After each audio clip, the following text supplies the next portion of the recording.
Did you vibe with Toji from Jujutsu Kaisen? If you had to, would you lose it all? Now see this very healthy mana curve? What if we did the opposite? Introducing Omnath, Torn from Heaven, an insane 5-color bracket 3 list that casts 8 mana creatures on turn 4 at the latest. And not only that, this deck has a story and a theme that I wrote. Omnath, Locus of All, after becoming a Phyrexian and being let loose through the Omen Paths, realizes he actually crossed the portion of the Blind Eternities where the Spirit were banished to after Kamigawa. Yeah, the Myojin, the massive godlike elder spirits. And the reason this is my headcanon is how Omnath reads. Omnath says, at the beginning of your first main phase, look at the top card of your library. If it has 3 colored pips in its casting cost, you can reveal it and then receive 3 color pips of any color in that casting cost. Oh, and on top of this, if you don't use all of your mana, it goes into a giant mana pool of only black mana. Everything becomes black mana and it stays there indefinitely to be used in your next turn. Omnath reaches his 5 hands outside the Omen Paths into the Blind Eternities and pulls down the Myojin and their many large spells. Omnath, Locus of All, costs white, blue, Phyrexian black, red, green. That means that you can pay 2 life instead of the black in his casting cost, meaning it's very easy to cast him for 4 mana on turn 3 every single game. And if you're lucky, on turn 2. He will constantly generate you massive card draw advantage and mana advantage and allow you to play through what it would be like to be Omnath ripping his hands out of heaven and pushing out the largest creatures known to man. Not only that, it has massive potential to store up massive amounts of black mana and then cast a huge X spell later on. It's a fun, unique deck that has an awesome engine. It has worked every game I've played it, and I've always had such a fun time sitting around the table and flipping that card and going, oh, is it gonna be a Myojin? Is it gonna be a giant 12 mana conflux spell? What is on top of the deck? What is on top of the deck? Oh, it's Lightning Helix! Oh my god! Oh my god! And not only that, there's fun combos and different ways to abuse this. This is one of my most fun thematic decks that I actually play quite actively, and I had a great time at MagicCon Atlanta playing it with my friends. Now, if you want me to build you a custom deck this cool, head on over to my Patreon. I only have 9 slots left to give out custom decks, and then I'm full. It's literally all the time I have in the day to make custom decks for people. I'm literally gonna be sold out being able to make custom decks monthly. And not only that, I have an entire website coming out soon for people that buy decks, exclusive to the Patreon. Join now, don't miss your chance. Now, making a deck like this, it takes time. It takes dedication. That means a lot of hours of my day sitting down in front of Moxfield playtester and flipping through Mana Pool, purchasing all the cards that I want for it in foil. Which, by the way, if you want a % off on Mana Pool, click my link below. It'll instantly give you mana to get a discount off your first purchase. So if you want to buy cards, here's your ticket.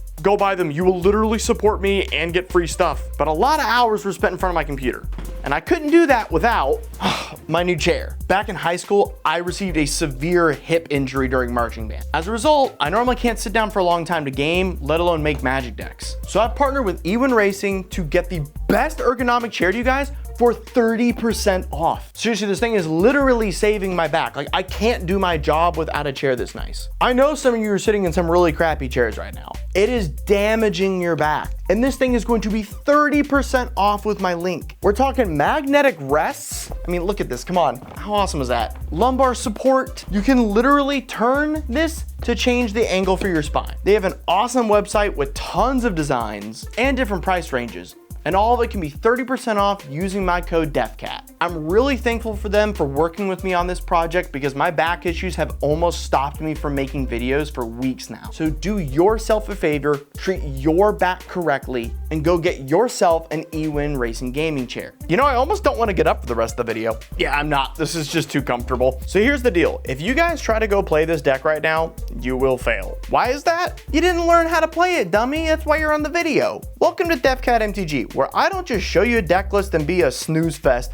I teach you how to pilot the deck as though you built it. You're gonna be a god at this by the end, trust me. So I'm gonna teach you 3 main things. Opening hands, you have no idea how important this is. The combos and plays you can make, and how to win. Seriously, you need to watch this in order to pilot it. My friend tried to, and they crashed and burned. Opening hands, at minimum, you need 2 lands and a mana dork and a mana rock because it makes 4 mana. But guess what? Now we can swap all this around. You can have 3 lands and a mana dork, and that's fine. You can have 3 lands and 1 mana rock, and that's fine. As long as you can make 4 different colored pips, white, blue, green, red, by turn 3, the hand is keepable, don't budge, you're good to go. But if you're feeling a little dangerous, you can always mulligan for a faster hand. I don't do that, it's a bad idea, but you can technically mulligan for a hand that can make those 4 pips by turn 2. But again, you need at least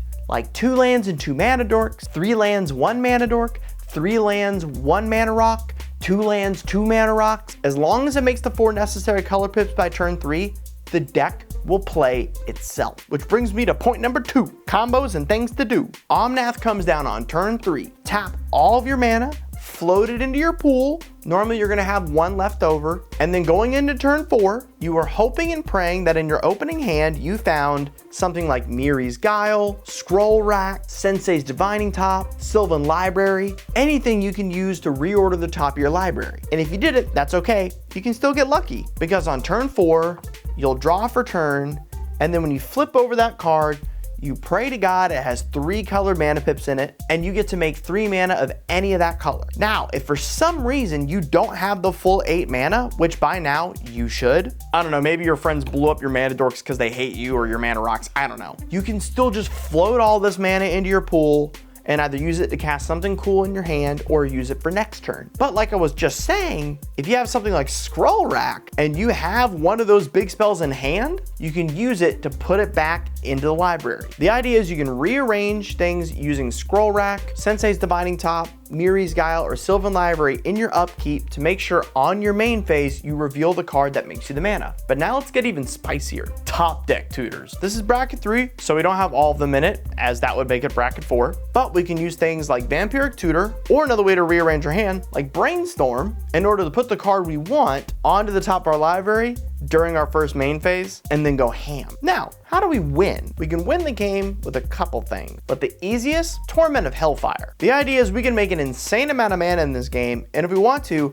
we can just tap all of our mana, put it into our pool, and store it up with Omnath, and then cast a massive X spell. And if it's turn 5 or 6, you're just only gonna have to store up mana for 1 turn in order to cast like an X equals 30 Torment of Hellfire, especially if you flip something over in your main phase. But let's get deeper into the tech. The Myojin. When you cast the Myojin, they will get, because they were cast from your hand, a divinity counter, an invincible counter. It'll be some kind of counter depending on which Kamigawa they are printed in. And they have insane abilities. My favorite is Myojin of Blooming Dawn. When you remove the indestructible counter from it, you make a 1/1 for every permanent you control. You're gonna have an insane amount of lands in this deck, plus a ton of little 1/1 mana dorks and creatures. The last time I activated this was on turn 5 at MagicCon Atlanta, and I made 16 1/1s. I then attacked in and hit all my opponents, and then I used Bolus's Citadel's activated ability? Yeah, I bet a lot of you forgot I had that. Sacrifice 10 permanents and deal 10 damage to each opponent. Went to my next turn, did it again, won the game. Yeah, you can do nut stuff with this. It's so much fun. So without further ado, let me go through each one of these cards so you guys can learn more about the deck, how to pilot it better, and if you want to get a custom deck built like this, or you want your own video, just head on over to my Patreon and get one for yourself, guys. We're almost sold out. All right, y'all know what time it is. Let's go through the creatures. So we have a lot of mana dorks we need to talk about. Arbor Elf, Avacyn's Pilgrim, Birds of Paradise, Delighted Halfling, Elves of Deep Shadow, Elvish Mystic, Thinhorn Elves, Ignoble Hierarch, Llanowar Elf, Noble Hierarch, Orcish Lumberjack, Skirk Prospector, and then if we want to get technical, Rite of Flame, Dark Ritual, Chrome Mox, Lotus Petal, Soul Ring. That can all make us extra mana on turn 1. That's why I'm telling you, it's very possible and reasonable that there are games you'll just get Omnath on turn 2. And it is a definite guarantee you'll get Omnath on at least turn 3. This is just statistically good deck building. And now we get to the point where the mana curve is completely wrong compared to other decks. Most mana curves look like this.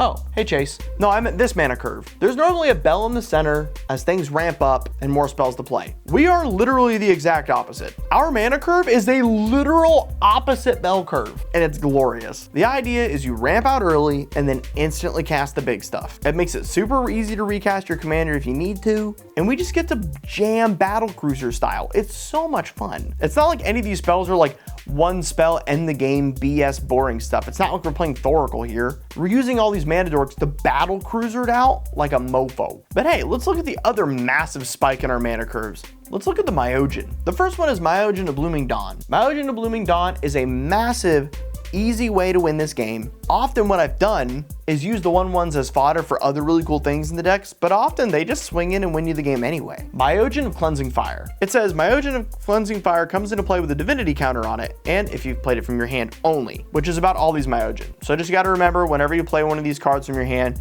you have to play it from your hand. No reanimating. Myojin of Cleansing Fire is indestructible as long as you have the divinity counter on it, and then if you remove a divinity counter off the Myojin of Cleansing Fire, destroy each other creature. Funny enough, this often works as a way to deter my enemies from like making a billion things, because they know at any moment I can just Gojo, blue blast, inverted black hole, whatever, and they're totally screwed. Myojin of Cryptic Dream. Now, this just makes my day. 3 copies of anything on my battlefield. My version of the deck doesn't try to abuse this as much, but yours can. My favorite thing I've made triple of so far was I made 4 Baneful Omens. Baneful Omen says, at the beginning of your end step, you may reveal a card from the top of your library, and if you do, each opponent loses a life equal to that card's converted mana cost. I then casted Congregation at Dawn to put 3 massive creatures on the top of my library and instantly win the game. It was just pure poetry. Next is Myojin of Grim Betrayal. When you remove it, you mass reanimate. When you remove its indestructible counter,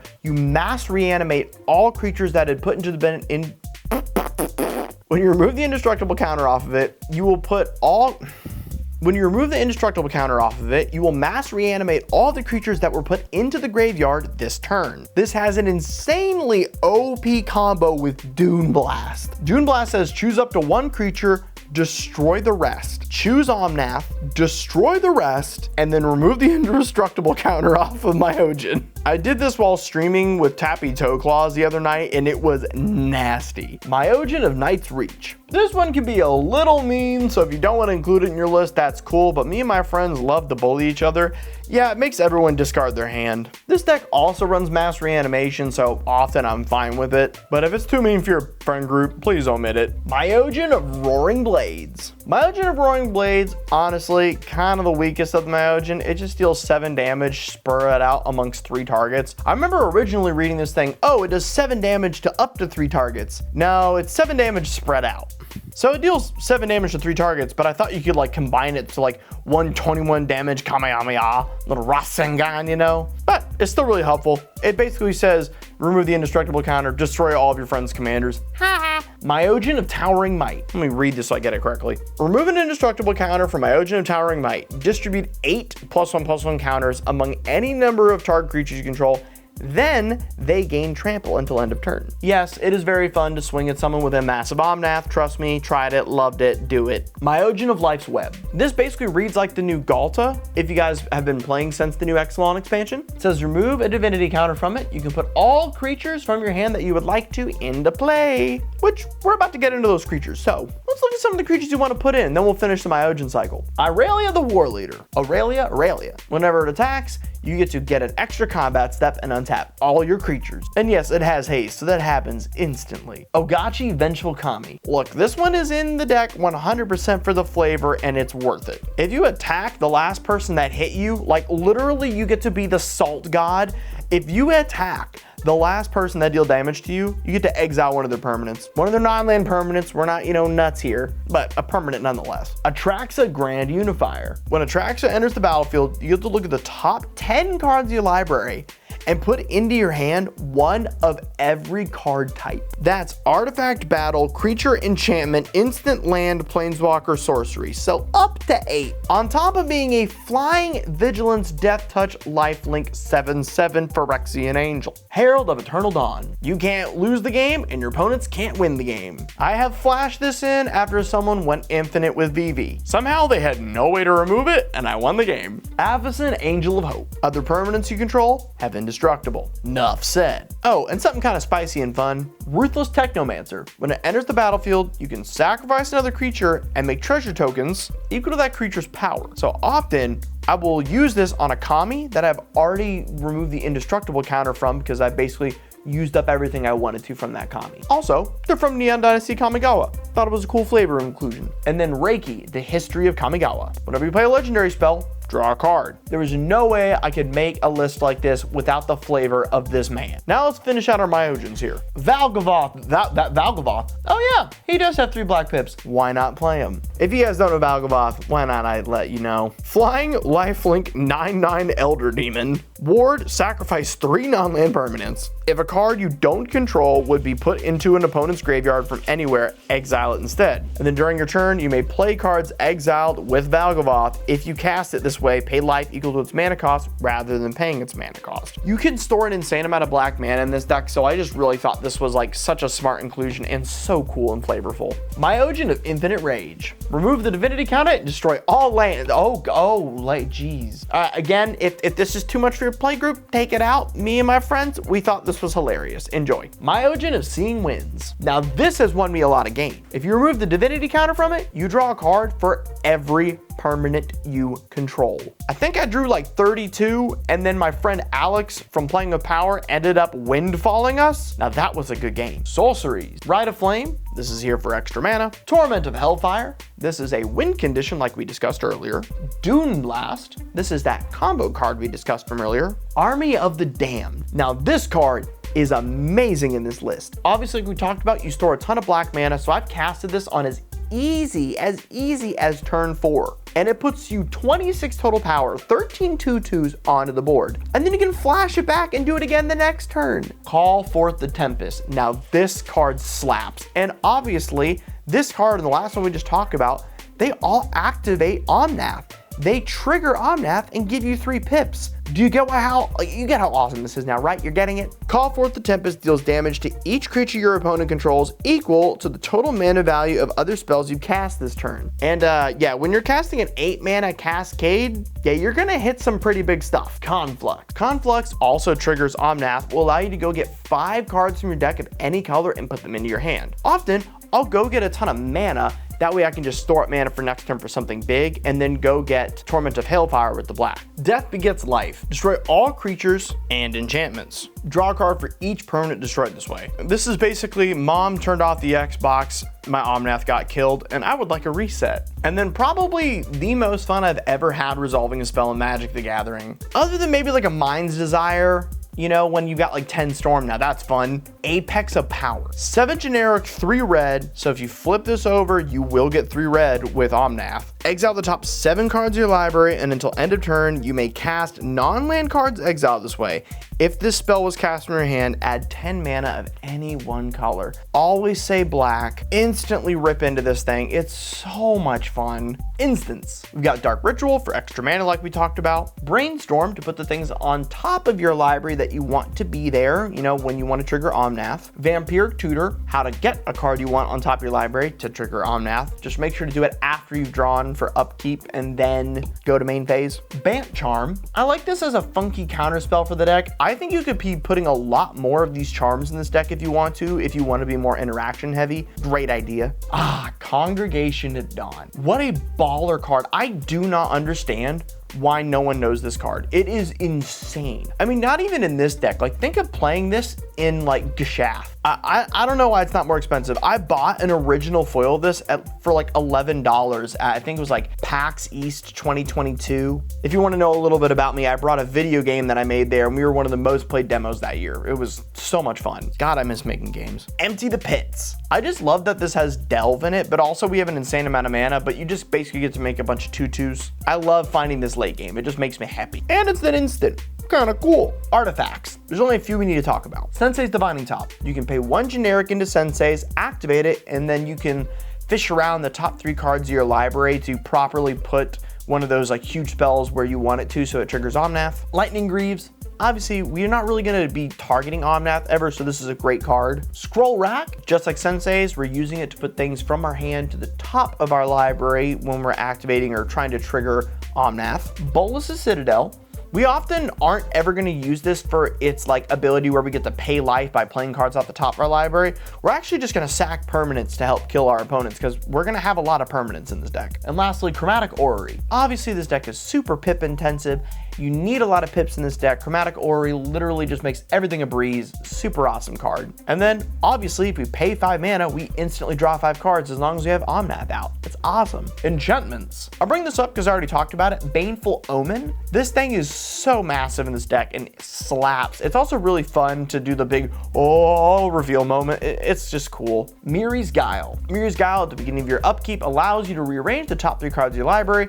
Just remember, you got to put it, a certain amount from the bottom in order to activate Omnath on up. It's not on upkeep, it's on main phase. Sylvan Library does the same thing, except if there are no good cards to put on top, you can just draw them by paying life. And then the Kami War, I put this in here thematically for the deck. It's not important. If you want to replace it, go ahead. It's a really cool Wooburg crazy dragon card. Now, you are going to go out there and know what you're doing and have a lot of fun with this deck. I love it. It's an insane amount of fun. And if you want to support me, there's a ton of discount links in the description and you get free money onto your Mana Pool account if you're one of the first 25 to click the link. But again, if you want something this cool, go hire me on Patreon. I'm almost out of slots. Don't wait. And you also, one other thing you don't want to wait for is thinking about eternity. Every month, me and my wife give away 10% of our income to charity. Just today, I helped service a free funeral for someone who couldn't afford one here in North Carolina, as in, the family couldn't afford it. Life is not meant to be selfish. We're meant to help one another out, engage with one another, and if all you're doing is spending your money on the things you like and magic and stuff like that, I'm telling you, look into Jesus. He loves you. He wants you to live for others, volunteer. He wants you to be a better person, and he wants you to love yourself. The love of God saved my life. And that's why every month on this channel, at the beginning of the month, we're doing a charity drive. If you guys want to get involved, follow me on YouTube and Twitch to find those live streams. And although the grass withers and the flower fades, the word of God will stand forever. Please love your neighbor, love yourself. Don't be bigoted, treat people with respect. Everyone deserves rights, and have a great day. Thanks for watching.